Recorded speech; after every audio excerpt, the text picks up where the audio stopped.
Hey, good morning, everyone. Welcome to my talk, Learning to Brag About You. This morning, I am going to talk to you about my book, Bragging About You, and how it came about and how to use the book. Have you ever had someone say, tell me something special about you? What's one thing that's special about you that nobody else can say? I asked my students that question. I asked them in class. I was a faculty member at 3 universities, and I taught healthcare administration classes. The students had a really hard time answering that question. I thought this was going to be easy. They're going to tell me a bunch of really cool things about themselves, like where they're from or where they went on vacation, or maybe some challenges they've overcome. They didn't say any of that. What they said is, there's nothing special about me. I'm just a mom. I'm just a student. I'm just somebody who's going back to school, which that in itself was something special.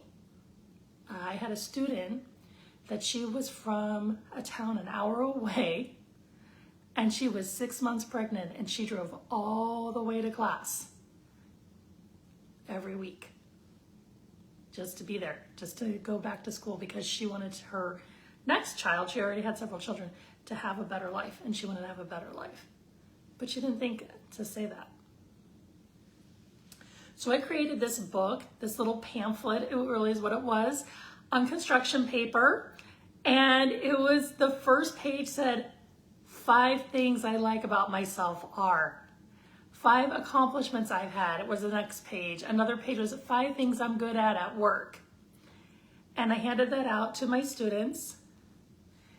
And the students had a really hard time filling this out. So I had it be a group activity. And then the other students would say, oh, you know what I've noticed? You're really good at this over here. And so then the students, they filled it out, and they would get I would give little prizes when they filled it out or when they shared in class. They loved it, okay? Fast forward a few years. I wasn't working, I wasn't teaching anymore. I was working for a national educational services company, actually international educational services company, scoring papers. I wasn't feeling too great about myself. We were living in a townhome. It wasn't a nice townhome. It was just a place to live, basically, and we were getting ready to buy a home. But the secret, I didn't tell anybody, is that I was being severely psychologically and emotionally abused every day. And that book, that pamphlet, the reason I wrote it for my students is because I needed it. I needed it just as much as they did.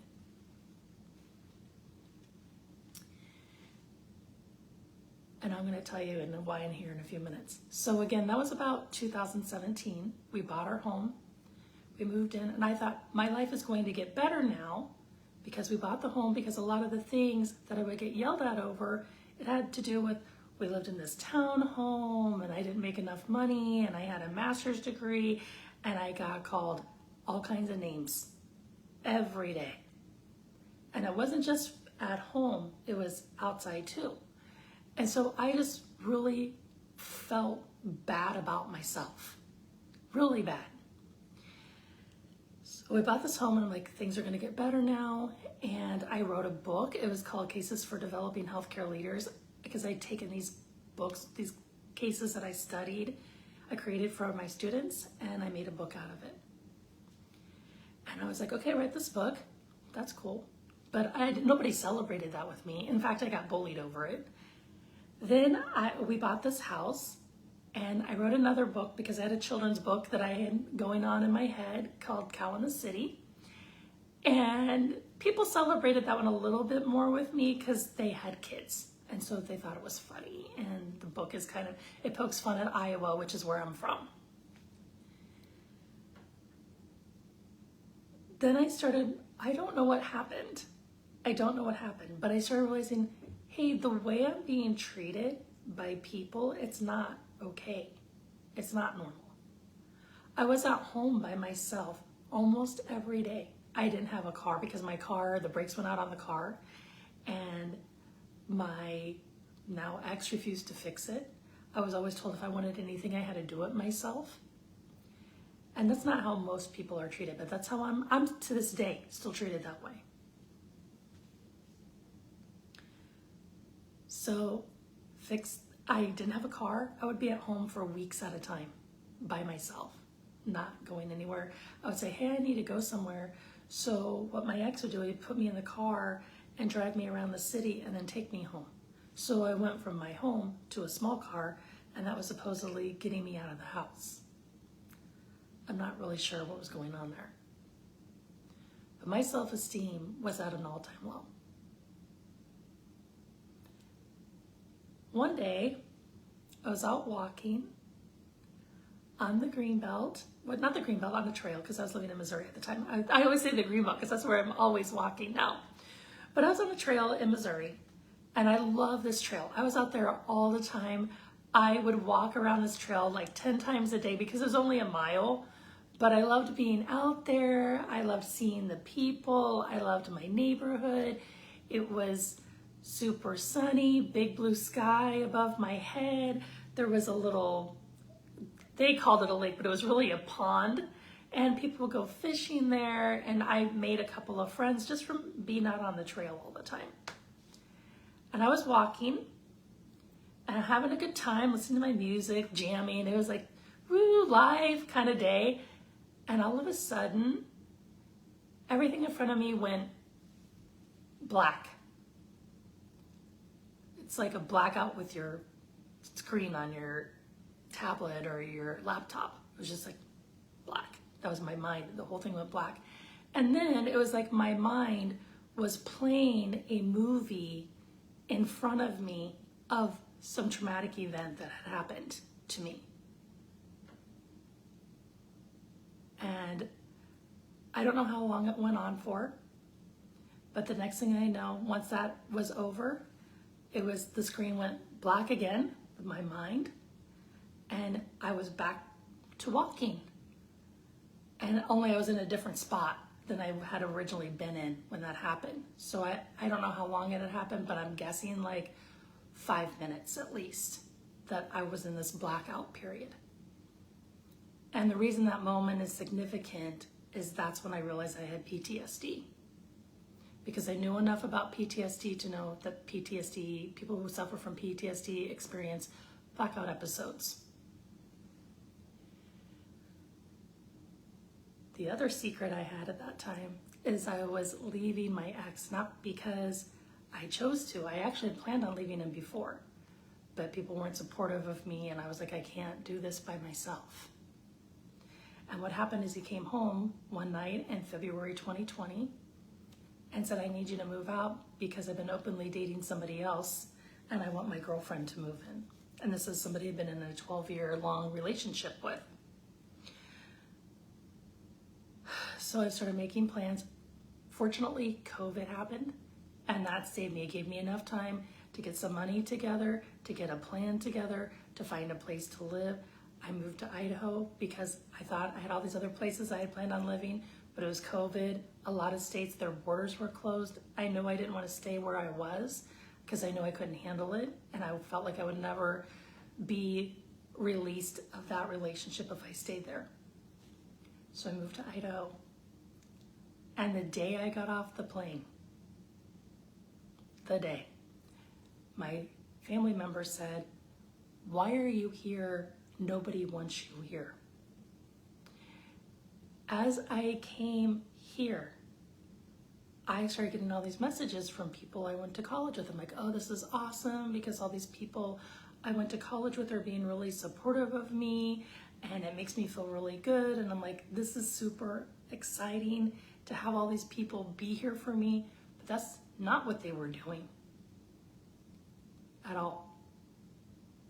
So some other people that we went to college with also lived here in the state, in the city, which apparently they don't realize that Boise is a city. You know, it's about the size of Des Moines, or, you know, it's a little smaller than Omaha, but it's a city. It's getting close to being 500,000 for the greater metro area. It's not Kansas City, obviously. It's maybe, you know, 1/6 the size of Kansas City, something like that. But it is still a city. And they were so worried I was here chasing after these people that I knew in college. I'm like, why? What's the issue if I contact these people or not? And I got a barrage of, you're so needy, you're horrible, all the things that these people thought was wrong with me. You don't have any value to people, you're worthless. And I told you already, my self-esteem was at an all-time low. And this was like, I was taking a beat down from people that I thought were my friends. And I can tell you, I sure don't think they're my friends anymore. And I didn't know what to do. And I was literally sitting in my apartment because I moved here to Idaho. I had $2,400 in my pocket.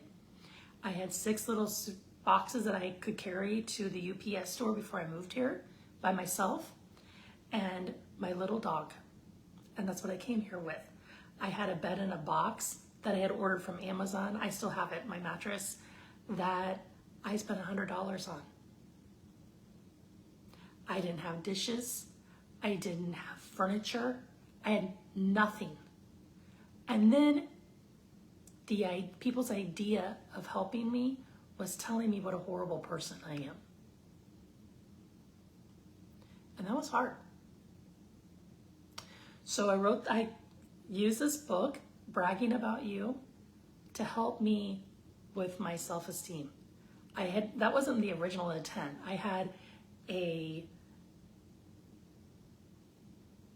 journal that I use. I'm actually looking at it as I'm talking to you because I use this journal. And it had sections called gratitude, dreams, goals, and that's what I used for myself to help me get out of this slump. Like, how am I going to keep moving forward if everyone's saying, like, I couldn't even understand what I was being talked to like that. But fortunately, somewhere in the back of my mind, I'm like, this isn't true. This isn't true about me, and I need to ask myself if it is true. Not only ask myself, but really put this out back on these people. So I started writing this book. I took some aphorisms I made up because I read like 20 or 30 books about leadership and success and overcoming things. And I developed these aphorisms that I put in my book.